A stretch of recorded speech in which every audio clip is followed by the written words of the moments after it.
because it's a good question. Good question. Don't want other people to miss out on it. I've got a few people that still haven't joined, so whatever's happened to them, we can send this out to them. So thanks for that. Yeah, and obviously it's frustrating because the builders want to get paid. I want to get paid. And the income that the investor's losing is anywhere from $2,000 to $5,000 a week.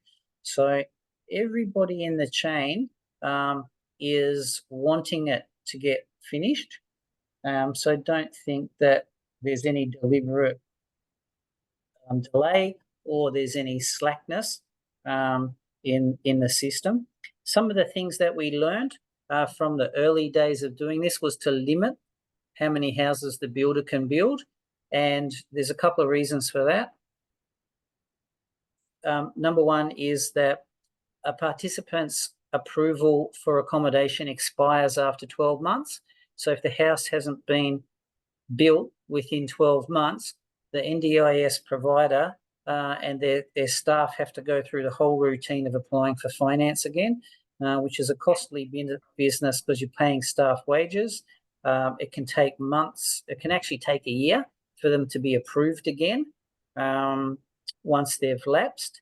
And so the NDIS providers hate that, of course. And the other reason is that because the builders were committing to more than what they could handle. So where we had all the big builders go broke, it was because they just had salespeople just selling, and not worrying about whether they could actually build them or not. So a little bit of that happened with some of the builders as well. But nowadays, the builders that we're dealing with are limited to 100 houses in any state so that they cannot overcommit and therefore not finish things. They're not going to run out of tradespeople and materials at all, which has happened in the past. So, and in the Melbourne metro area, not a whole lot of delays these days. But yeah, there's definitely delays in the regional areas, and it's basically tradespeople that's a delay. Joe, just another question.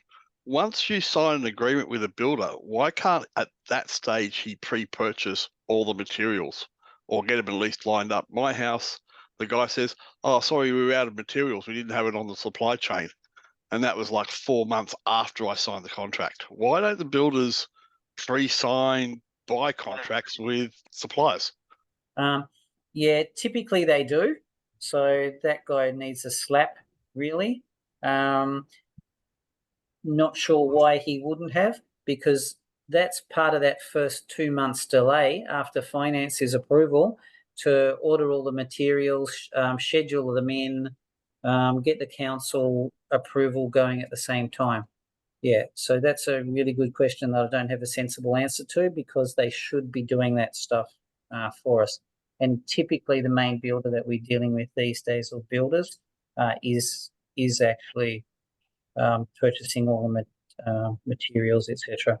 And some of the builders that we've got in the regional areas have actually even stocked up on the materials so that they don't have any issues with transportation and getting things to site either.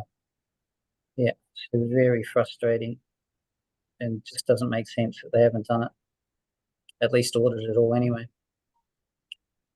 Especially when the prices were going up too, which was one source of delay during COVID. The price of materials was going up enormously, so you think they would have ordered it and got it locked in before all that happened. Other question? Alrighty. What we typically want to do each week is give you guys a bit of an update as to what's happening in the NDIS world. NDIS is very well known these days, and there's an enormous amount more inquiry coming through all the time. A lot of people are still thinking that all this is too good to be true, and are seeking some guarantees. So can understand that. And also from a point of view, if somebody is 60, 70, 90, they really don't care too much about capital growth. All they want is all their bills paid and to be able to retire in peace. So having some sort of a rental guarantee would be really worthwhile or really appealing to them. All the properties that we have these days, hang on, just trying to get up the share. Have had rental guarantees at some stage, but the NDIS providers moving to list on the stock exchange have wiped them out of their current offerings because it's contingent liability that reduces their value of their stock when they list on the share market. But hey, Joe, yeah, I wondered how can it be a contingent liability when they can walk away from the agreement at any time, as the agreement says? Because yeah. Yep. So previously, where there was the rental guarantee, and at the moment they can't walk away from it anyway. So once they sign it, they can, because in clause 6 it says, they will not be liable and they can exit this agreement at any time, and if the risk of COVID, war, things like that. But that clause means that they cannot, doesn't it? Do you think it doesn't? No, they can't walk away from it at all. And Matthew's talking about the 40-60 profit share deal. So that's very lucrative income, but no, they can't walk away from it at any time. That's a legal question. But I'm pretty sure we've gone through that a few times with people, and that's also the same NDIS or SDA provider that's giving us up to a 40-year lease. So they don't want to be walking away from it at all. And once the people are in the house, they basically don't move. You hear Home for Life all the way through the NDIS documentation and presentations. They talk about Home for Life all the time. So number one, I don't think they can move. Number two, they don't. Number three is you get a few drop dead, unfortunately, but they are sick people. So we're only building in areas where there's a shortage of demand anyway.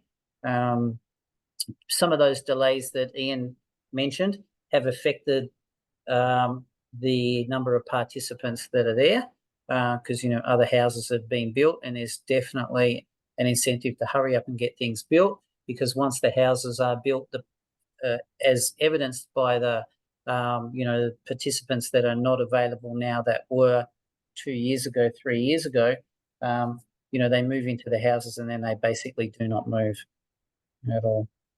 So even if they wanted to, not easy, not really possible. Thanks. Yeah.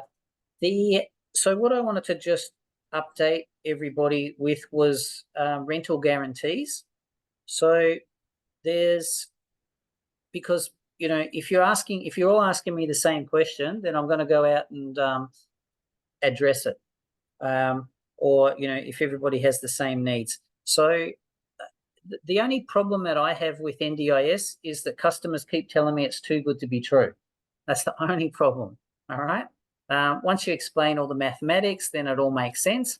Once you understand how much money the government makes out of it, it all makes sense.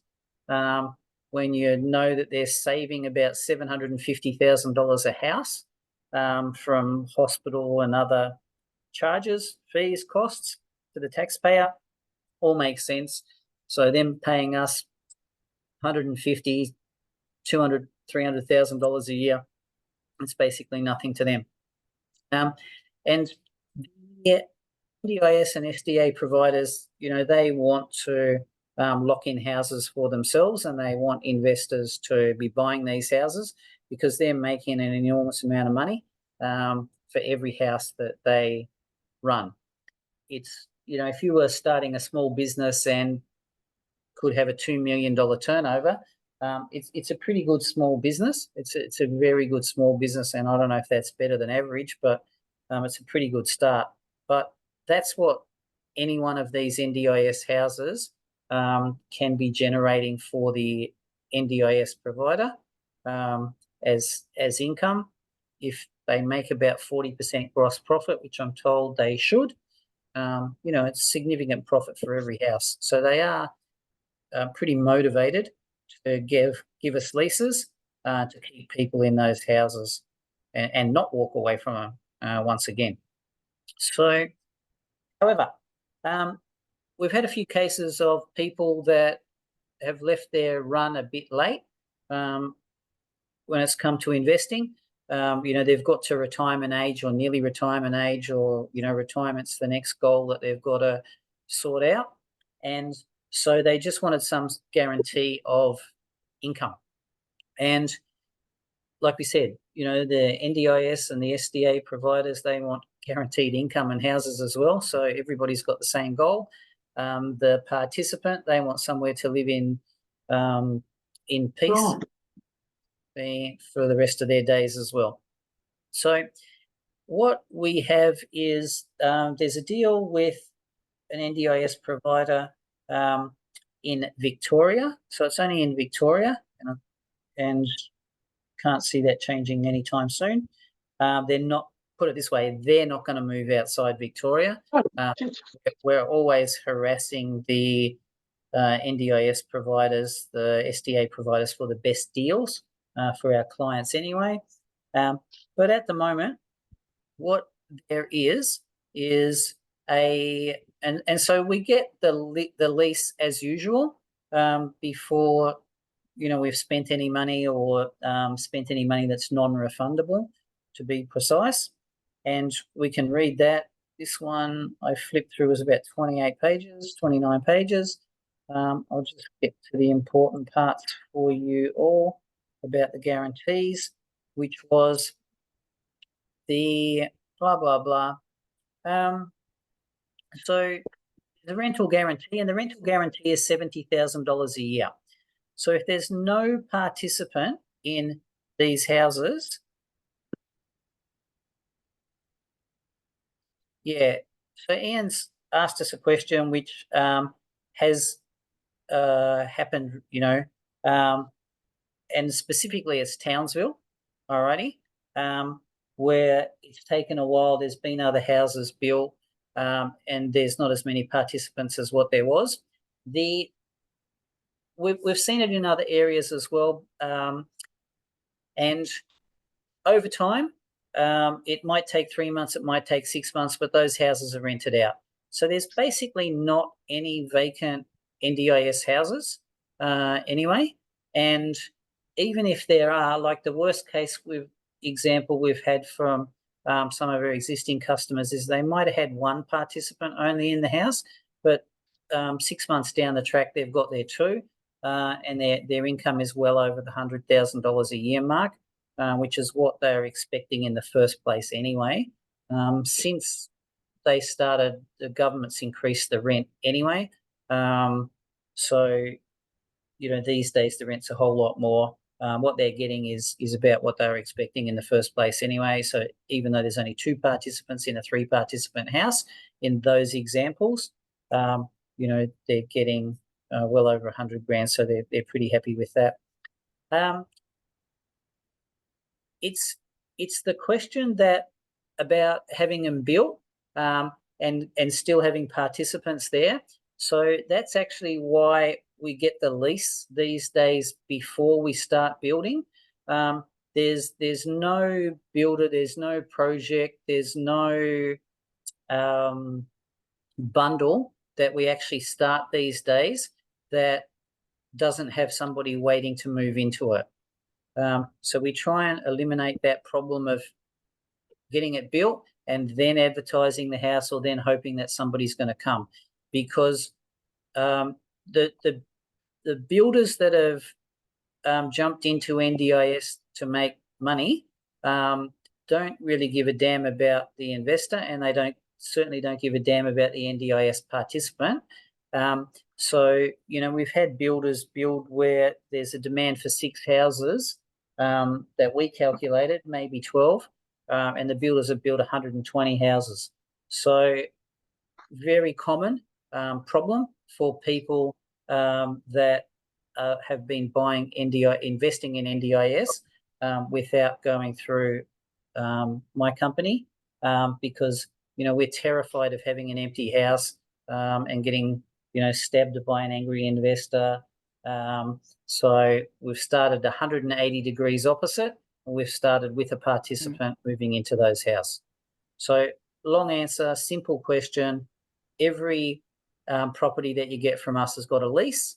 And if it's got a lease, it means that the NDIS provider that we've been harassed by to get the house built has got somebody, at least one person, waiting for that house to generate an income for you guys effectively on day one.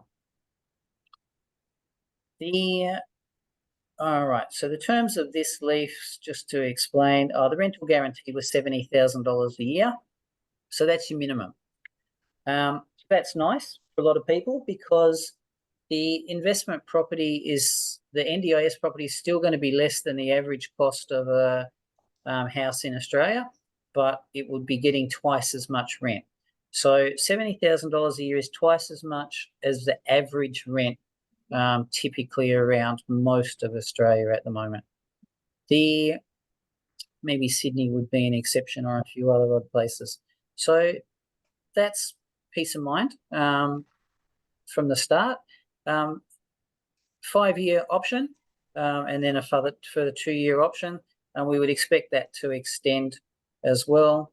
The participants is finalised by the SIL provider as well, so that's nothing that we have to worry about or we have to do. With this one, they get 3 months rent-free, which is pretty typical, because not really much happens in the first 3 months once the house is completed from an income point of view for us poor investors anyway. Most people would know that a participant cannot move into a house unless it's been certified from an SDA certifier. The SDA certifiers are pretty busy. These days, there's a lot of them, and we've even had builders quit their building job and become an SDA certifier because they make more money and have more work, and with 100,000 times less risk than being a builder and being an SDA certifier. So they'll get in there in the first month, certify the house that it's fit for occupancy, and obviously an NDIS participant, but then they've got to get checked out of hospital wherever they are at the moment. So there's a whole routine which can take about a month to get them checked out of hospital. The person who administers all that from the hospital has to inspect the house as well, make sure it's okay. Then the family comes along, checks it all out, things like that too. The technology needs to be installed, or any additional hardware facilities that particular disabled person has would be installed in that time. Once that's all done, they can move in. At the end of the next month, the SDA provider who manages the house is going to invoice the government, NDIS, to pay, and a month later the NDIS will probably pay the SDA provider, who will then pay you. So some of them pay you within 7 days, some of them pay you once every 3 months, some of them pay you within the next month as well. These people pay you the first of the month for the previous month. So the cash flow is not too bad with this one as well. Let's say the give and take with this is, so that's what you're being given, is you've been given a rental guarantee. You're going to get your $70,000 a year. What you're giving up for that is that once there are 2 or 3 people in the house, you're not getting 100% of the rent, you're getting 75% of the rent. So they say, we call it a tiered rental agreement. And what that means is and all these houses have to be 3+1. So we know that the NDIS and everybody associated with it want bigger houses now, which also tells us to hurry up for people that are looking at the 2+1 houses, because after 1st of July, we're really only doing 3+1 houses. NDIS wants those done because we're not building enough houses. So all you guys can slap yourselves on the wrist. You need to be buying more houses because we're not addressing the demand to house enough participants. So NDIS and the providers have said, well, while we're building a house, let's just build another bedroom. Bad luck for the investor that he's going to have to buy a bigger block of land in a lot of cases to fit the bigger house, and he's going to have to pay for an extra bedroom. They really don't care. They are looking after the participants. That's their number one concern. So we do need to hurry up with all this. Once again, as what you would be expecting me to say is chop chop. If there are 2 participants in the house, which is usually the case, the income or the rent would be $186 and a bit $1,000 a year. So 75% of that's $140,000 a year, roughly. So you're going to have the debate as to whether you want to go for that security of the rental guarantee on the downside, or the greed is good and go for the full $186,000 less the property management fees, or $140,000 less the property management fees with the guarantees. If there are 3 people in that house, the income is over $204,000 a year. So 75% of that is just over $150,000 a year, about 153. So that's the debate that you'll have. Okay. It depends on your tolerance for risk, of course, but it's very, very good to know that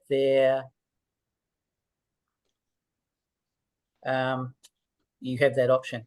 And houses that are being built at the moment, to answer the question, will definitely be getting people. It's just that the NDIS wants bigger houses to fit more people. That's all. It just means that with the NDIS providers that we deal with, they will not allow us to build 2+1 houses anymore. They want, they've got demand, so they want to stick an extra person in if they can. It's not always possible because the people have to get along and they have to approve each other as well. So may not make much difference apart from the fact of costing our investors more money. That's all. So all those 2+1 houses, they're relatively easy typically to get 2 people into those houses. So that's the overview of the guaranteed side of things. As you can see, everything's documented as well. Maybe there's a black box in your way. And yeah, that's the mathematics of it. So you're paying a bit of extra insurance if you want to have the downside risk completely eliminated with the $70,000 a year rental guarantee. Those 3+1 houses are obviously only in specific areas too, where the NDIS providers want them. Hang on, one more question.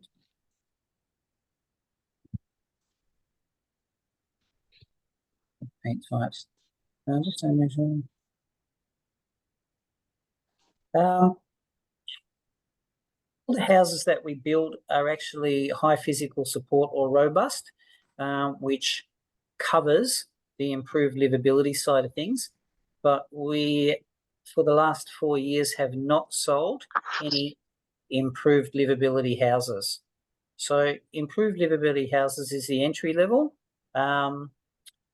the rent per room on those things has gone up from about $20,000 a room to $70,000 a room. So once upon a time, we would never put an improved livability person into our house, but these days doesn't really make much difference because we're only expecting about $45,000 when we were building a high physical support house, but now we can get $70,000 for an improved livability person. The builds these days do cover improved livability, fully accessible, high physical support, and the 40/60 profit share deal houses that we do, they also include robust. So they're a hybrid house that covers all 4 categories of disability. So we are covered for every eventuality, and that's also a good question because that's one reason why the NDIS provider wants us to build a 3 participant house. So they might have one robust person, but they might stick in a couple of improved livability people that aren't going to annoy him into the same house to alleviate the accommodation shortage and also generate more income for us as well. Alrighty. So any questions that prompts, guys? No. Joe, with the robust / HPS houses, when they are registered, when they're certified, do they only become certified as a robust house, or on the certificate does it say this house is certified as robust FA and IL? Because I understand they can either be HPS FA and IL or robust FA and IL. Am I right? Yeah, I think you're right. So they typically are only going to get certified as high as a robust, because that's what the demand is, and that's where we make the most income by having them, registered as robust houses. To get it certified as a high physical support, there are additional things that we need to put in the house as well. So it's really just if there, for some reason, there is no robust person, then we can swap it over to a high physical support house with the addition of whatever else it might be. So it's a pretty good question because I had the same question a week ago. So I've asked the builder, what's the difference between the robust certification and the high physical support certification? And I'm pretty sure that things have to go like the sprinklers. All right, there's a difference in the sprinklers, but you can't put the sprinklers in a robust house because those sprinkler nozzles are where robust people have hung themselves. So they can't be in a high physical support house, so therefore it cannot be both from day one. It has to be one or the other. So that's the most obvious example. There's also things, you're not allowed to hang things on the wall either because that can be where these people can oops, sorry about that, Ian. I'll have a look at that. I'm not sure why that happened. I think, Ian's just telling me that it cost money to change the color of the paint in the NDIS house. I'm 90% sure that's due to those delays, again, because the NDIS update their color schemes and what's acceptable each year. And so what we had originally may not have been acceptable anymore. So we've got shafted on that one. So yeah, I'll have a look at some compensation for that one, Ian. Just remind me as well. Okay. Yeah, all right. Let's have a look at that one. That's all done. So there are, like I said, because a high physical support house, you actually have to have sprinklers for the NDIS providers to take it because they can't have some poor little nurse trying to drag, a couple of bedridden people out of a house when it's caught fire. But then, of course, like I said, can't be robust if we've got the sprinklers in there, typically. that may be different depending on the height of the roof, and that's another reason why in these new houses you've got 3-metre ceilings as opposed to 2.5s, 2.7. Whoever's having a waffle, just try and mute yourself for a sec. And we're also on feedback with somebody as well. So you might be on your mobile phone as well as on the computer. That'll give us some feedback too. All right. So final call for questions before I go off into the standard NDIS presentation again, for those that haven't seen it. Yeah, well, if it's FA, like it's an FA house as well as an IL, but if it's only certified as robust, but then say you have to put an FA person or an IL person in, it should really be in the build contract that this house is built to an FA IL standard, should it not? There's a bit of feedback, so I missed half the question, but not really relevant in 99.9% of cases, because this house is being built for a robust person, and we basically would not be getting the lease and the deal if there wasn't a robust person to go into the house in the first place. So this is it's a bit like he's waiting for it. It's just covering your backside by building it to high physical support standard, which also covers fully accessible and improved livability. That's all. Okie doke. Yeah. Alrighty. So a lot of you guys, a couple of you have seen the presentation before, and there's a few new people, and there's also some people that could do with a refresher. So I'll just start and if that prompts any more questions, feel free to yell out as well. So Thanks. all right, can we see a happy smiling face, which is not mine, since hang on, for some reason I cannot get it to share. Just let me see if I can shrink the panel down. One sec. Sorry guys.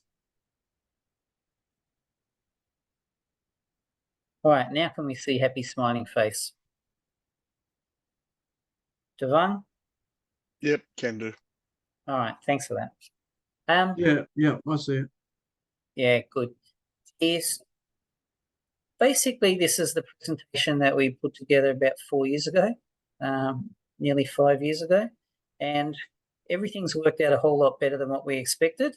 COVID screwed us all over, of course, and that's been a drain on resources for many people, because we should have had income coming in for 3 years, and some of those properties haven't even been finished at all by yet. So at all as yet. So we definitely understand that. The government understands it as well, and the rent has been put up enormously. Like I said, improved livability went from 20-something thousand a room up to 70-something thousand a room. So once the houses are complete, we'll be making up for it. So as long as we can keep up with our repayments while we've had these empty blocks of land and waiting for the builders to kidnap tradespeople from the Melbourne and Sydney to get to the regional areas, we'll be able to catch up with it all as well. Yeah, Matt, we can chat after, or I'll give you a ring afterwards when we finish. You don't need to stick around. Thanks, Joe. Yep, pleasure. So with the dealing with NDIS, it is completely different to a normal everyday investment property. It's 180 degrees different, as we keep saying, because we're actually starting with the participant first before we worry about anything else. And starting with the participant means we're starting with a lease, and which is why my company's popular, because we don't have any of the stress about trying to complete them these days. And also got a question for Ian, which I'll maybe Gary's taken care of already, but there's another NDIS provider in Townsville that we've been having a chat with, and has already got participants in Townsville, so hopefully they'll have some for us as well. We need to use specialists, and you don't believe a word I say. So we can prove all the facts and figures. A lot of them are on, virtually everything's on the government website. Everything that I'm talking to you about is in writing, documented somewhere. So if you do doubt anything that is coming out of my mouth, then just ask for the documentation and I'll send it off to you as well. So the proof is all there.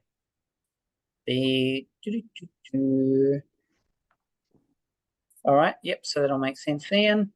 The first thing is mortgage broking. Now, mortgage brokers make my life very, very difficult constantly, and they cost you guys a lot of money too. So there's half a dozen mortgage brokers that have been doing NDIS properties over and over for us for the last couple of years, who know what they're doing, do it quickly. Land on the wrong button there. And don't bother about using your own mortgage broker. It's basically going to be a waste of time, and it ends up where people lose the land because the land agent doesn't care who's going to go and sit on that bit of land down the track. He just wants his money now. And if he doesn't sell that block of land, then, the kids don't eat, because, usually they might only have a dozen, or one estate to sell at a time. Delay is, time is of the essence with this whole thing. Just use our mortgage brokers. You're going to end up having to use them in the end anyway. I don't really care if it's your wife, your best friend, your, next girlfriend. Just use our mortgage brokers and get things done properly, because they're doing the same thing over and over and over again. No point reinventing the wheel. Accountants, there's a lot of money that's going to end up in your bank account, and so you do not want half of that to just disappear in tax straight away. So talk to a accountant that is familiar with NDIS and familiar with the legal liability issues that it generates, and get some advice from them as to what structure should be owning that property. Should it be family trust, unit trust, company, other company structure? There's multiple options that give you greater asset protection, which is half the battle in Australia, and probably more than half the battle in other countries. And of course, we want to reduce the amount of tax that we pay as much as possible as well. The lawyers that we use have paid for themselves many, many times over, because the conveyancer really just ticks the box, but the lawyer actually works for you and tries to get you the best outcome. So the cost of using a full-on lawyer that was doing NDIS before I even was, it's cost $1,000 for conveyancing, and then plus any disbursements that come out of that. So they'll also look at the lease, and they'll also get the lease into your best interest as well.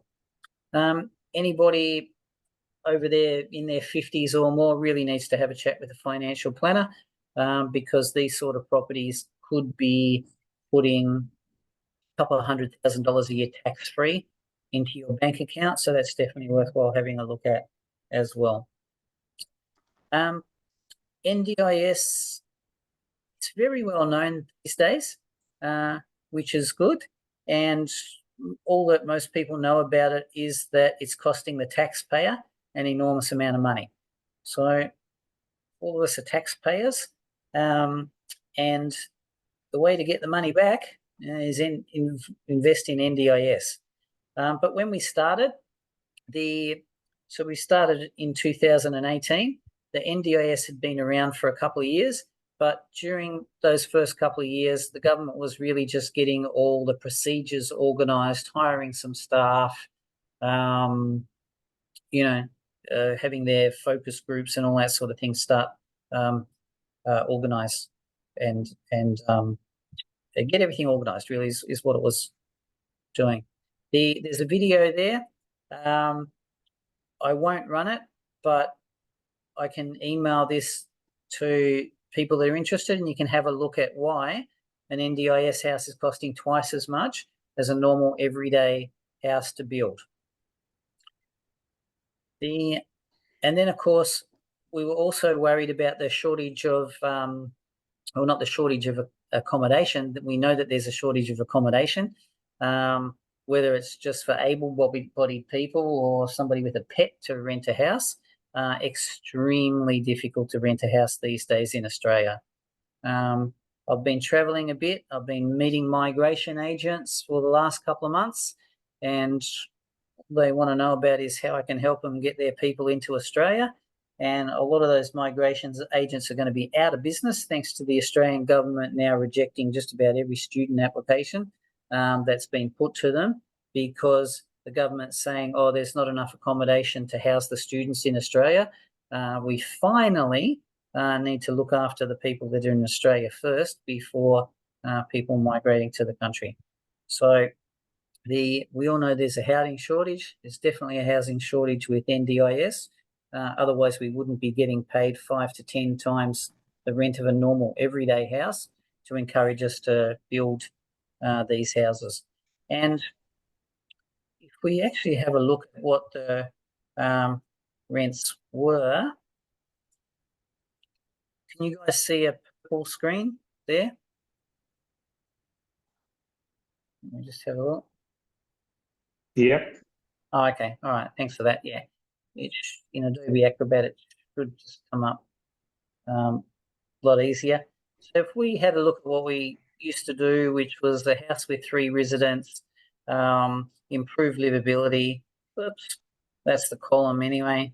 Just over $20,000 a year per room. Whereas high physical support with on-site overnight assistance, that was about $44,000 a room. So that was before 1st of July this year. So in this current financial year, after the 1st of July, like it says up there, if we went to improved livability, which is that first column, and we had a 3-bedroom house, the income's gone up to $46,000 for the room. High physical support's gone to $55,000.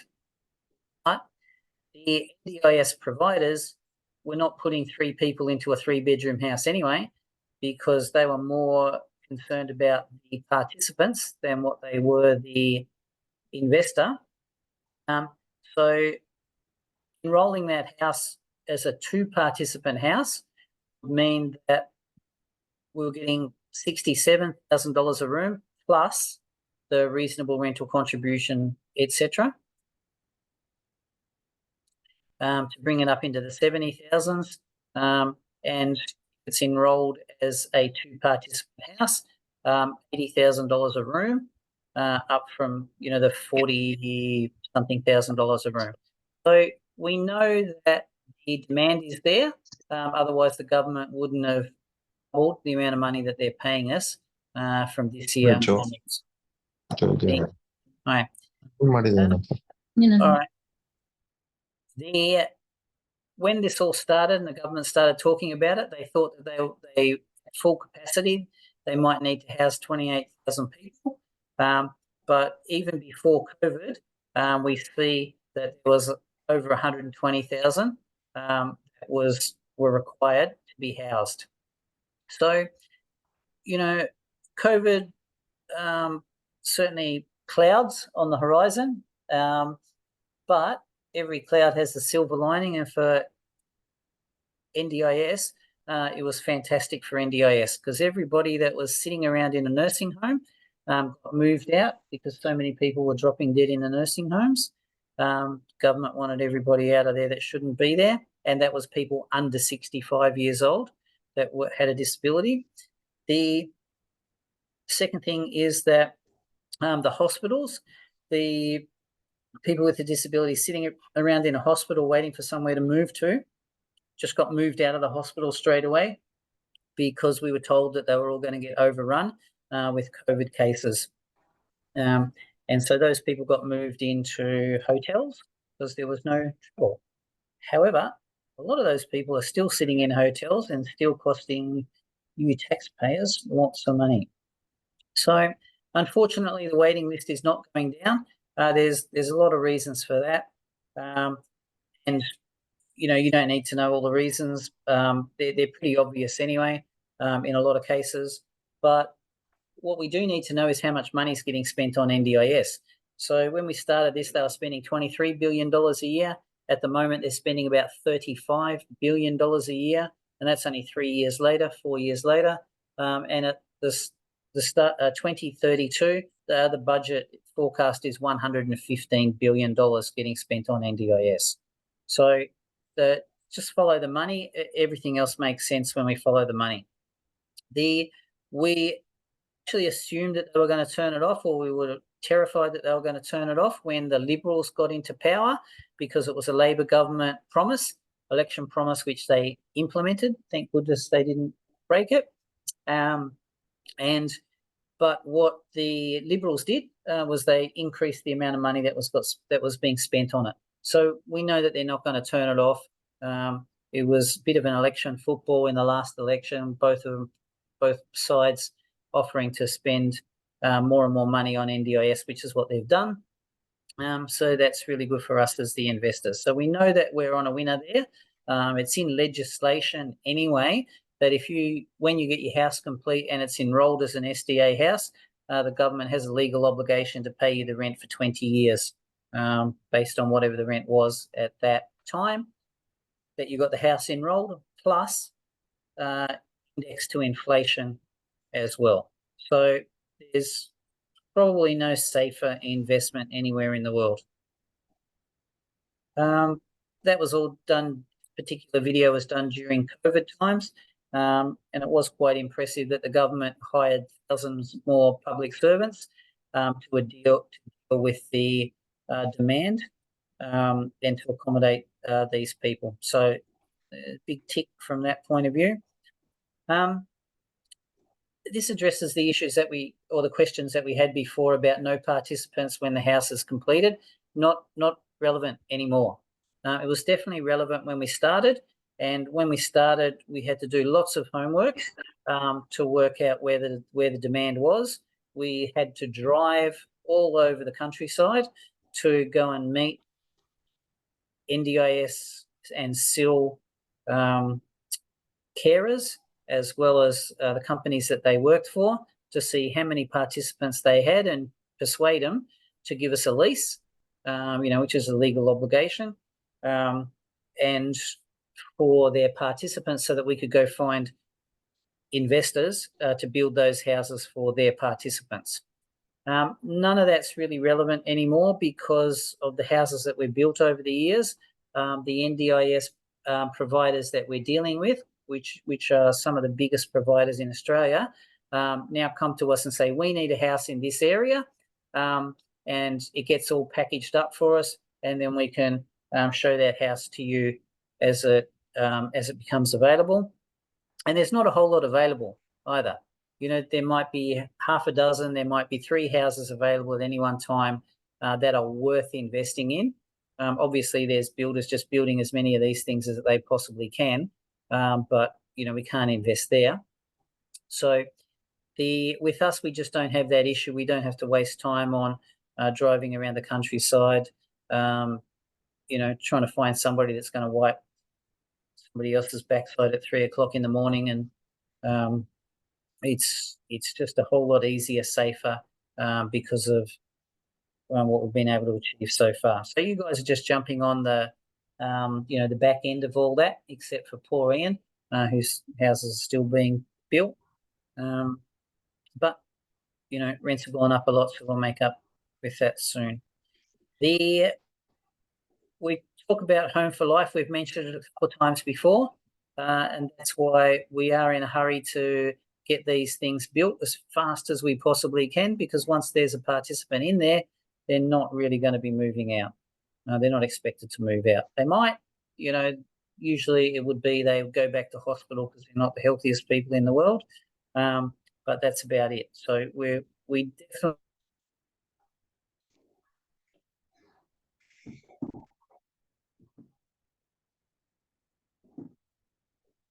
houses you can build in any suburb, because there's density rules and regulations as well.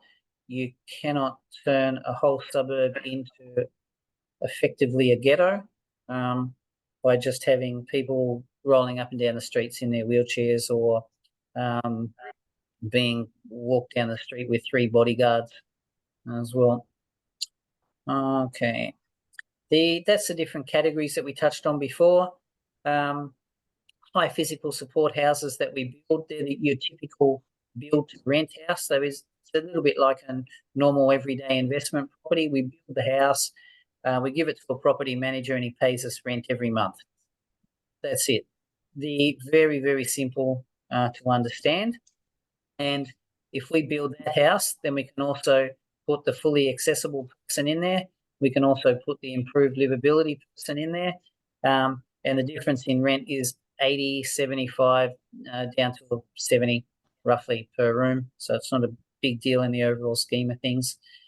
The robust option, and that's where the 40-60 profit deal comes from, is a little bit more complicated, because you're getting more than the rent. Because basically zero of our investors went and built a robust house for a crazy person to run around in, when it cost them the same to build a high physical support house, and the robust person was only one room getting rented in most cases. So there was only one lot of rent. So the rent was only $40,000 a year, as opposed to expected rent of $150,000 a year. So one of our business partners went off to the biggest NDIS provider for robust people in the country, and they nutted out that 40-60 profit share deal. That 40-60 profit share deal means that we get a share of every piece of income that goes into that house. So obviously it's rent. We're getting 40% of the rent now, but we're also getting 40% of the hourly rate that the carers are being invoiced to the government. Those carers might be getting paid $35 an hour, $85 an hour, depending on what time of day they're working. The NDIS is getting invoiced, whatever it might be, $65 an hour, $300 an hour. So we're getting a share of that income. These people need all sorts of, they need doctors, of course, but, psychiatrists, psychologists, therapy sessions, activities. So any activity, any professional service that they need, we're getting a share of that as well, because in the vast majority of cases, the staff that are performing that service are on staff with the NDIS provider, and so they might be getting paid $100 an hour, and we're invoicing the NDIS $300 a visit, and that's where the profit comes from. So it's pretty straightforward. It's just a profit share deal. You get paid that every 3 months, and that's in operation already. There are completed houses where that income is up and running already. So can you guys see a spreadsheet at the moment? Devang? Yes. Yeah. Yes. So the red figure there, I'm running around telling everybody they're going to get about $5,000 a week, and these are houses that have been completed for a while with, what the actual income is as well. That income is audited every 3 months by an accountant who has nothing to do with the NDIS provider. They're independent accountants, and they give you the report as to where all the money went and where it came from, and then 2 months later you get paid your split for that too. So it does exist. It is happening. There's a bit more proof, such as the reports from the accountants that I can show you on a one-on-one basis as well, because it lists, all the expenses such as accounting would be the first. Anybody that's new to NDIS is just scratching their head wondering why is it costing twice as much to build. We've got a couple of walkthroughs, a couple of videos that explain it in detail. I think the videos go for about 15 minutes of me walking through a customer's house that's been completed.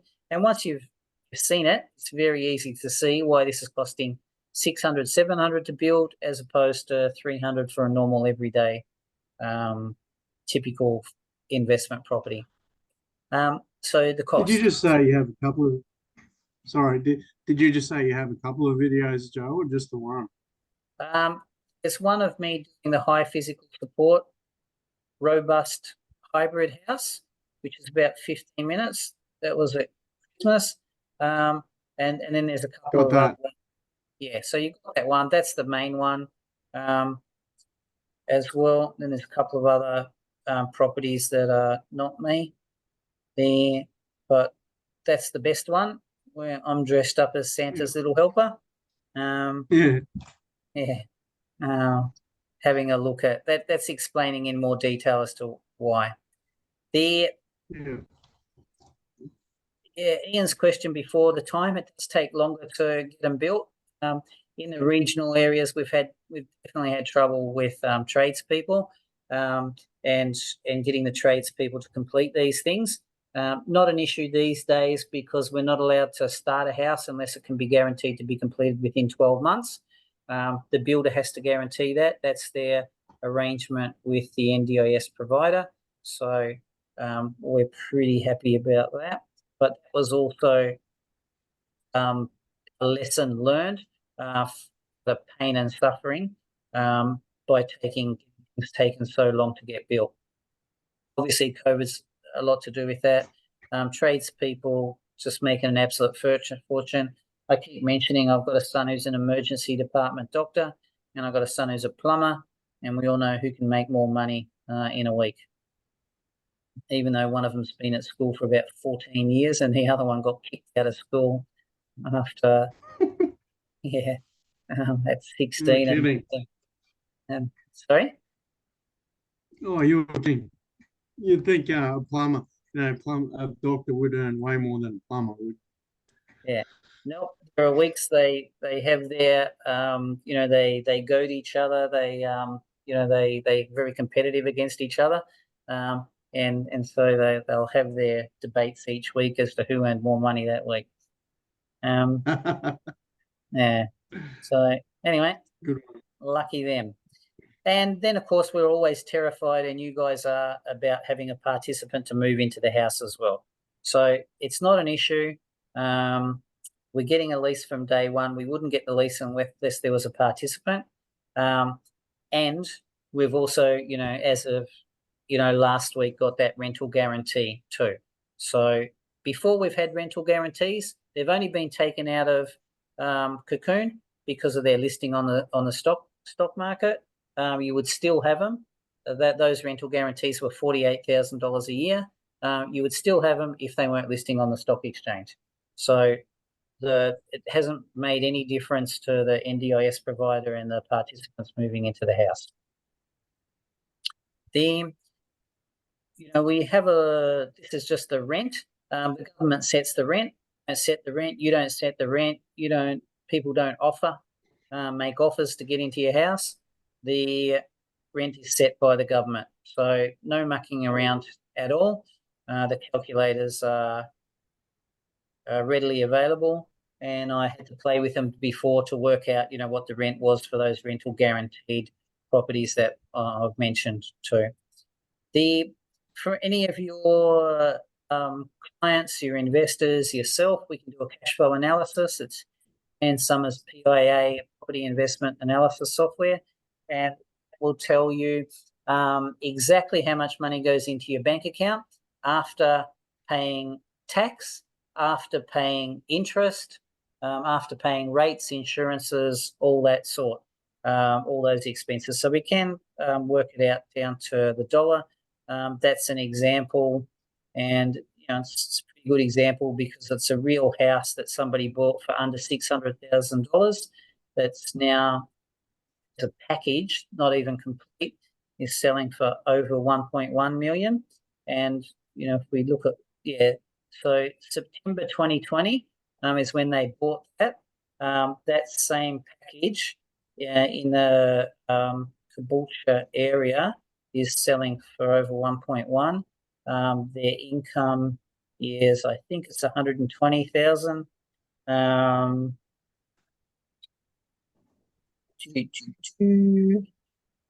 Yeah, and we told them they were going to get 86, looking 85, just looking to see how much we promised them.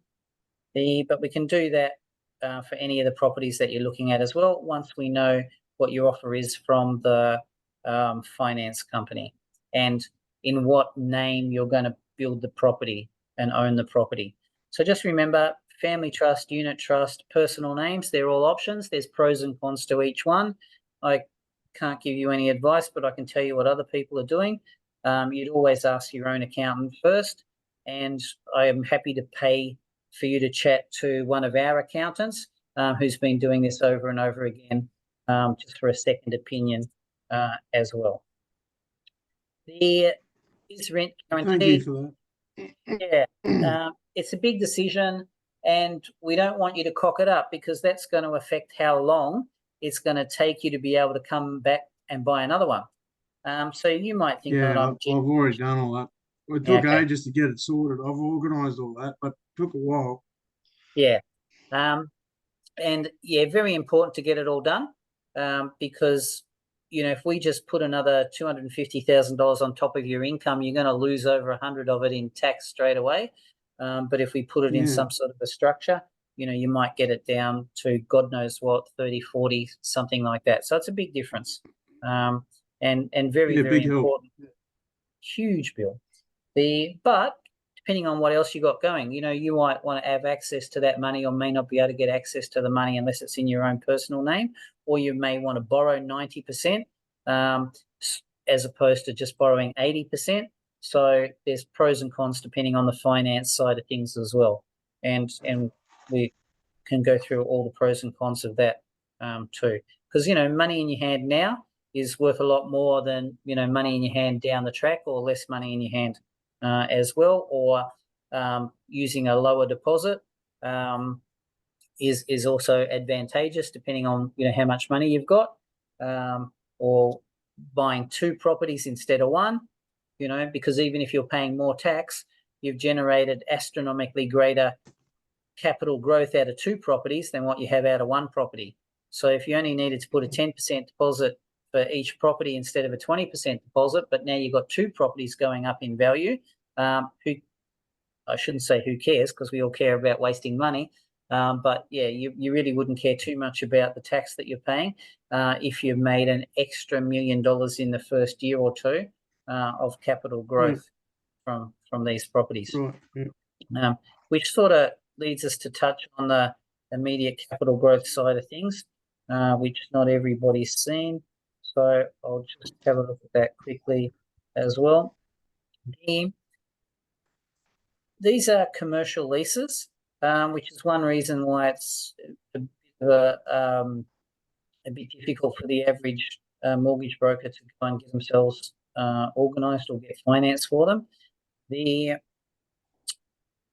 But that's good for us apart from the fact that we get shafted with the cost of a commercial valuation instead of a residential valuation. So the valuation here might cost us $3,000, $4,000, depending on where the property is located. But that's the cost of a commercial lease. So most of the NDIS properties in the 40-60 range are going to be in the $850,000 to $950,000 price range these days. We do need to, hurry up before the 1st of July, because otherwise the houses are going to be a bit more expensive. Maybe $50,000 to $80,000 a bedroom, plus the any extra cost of land as well. So if we had the typical investment property around that 850 mark, getting $180,000 a year, if it was a commercial property, it's valued at $1.8 million. Okay, but it has to be completed and it has to have the rent coming in, and you probably have to have your tax returns done. So once that's all ticked off, so that would take you a year or two usually from scratch, then you've paid $850,000 for a property that's worth $1.8 million. So I'll be knocking on your door all day, all night, telling you to go and get that refinanced, so that you can refinance up. And even if you only refinance up to 60%, you've now got an extra $260,000 available to you on top of the deposit that you put in initially. So there would typically be enough for 2 deposits for another 2 NDIS houses a year or 2 down the track, because we're manufacturing our own capital growth with these things.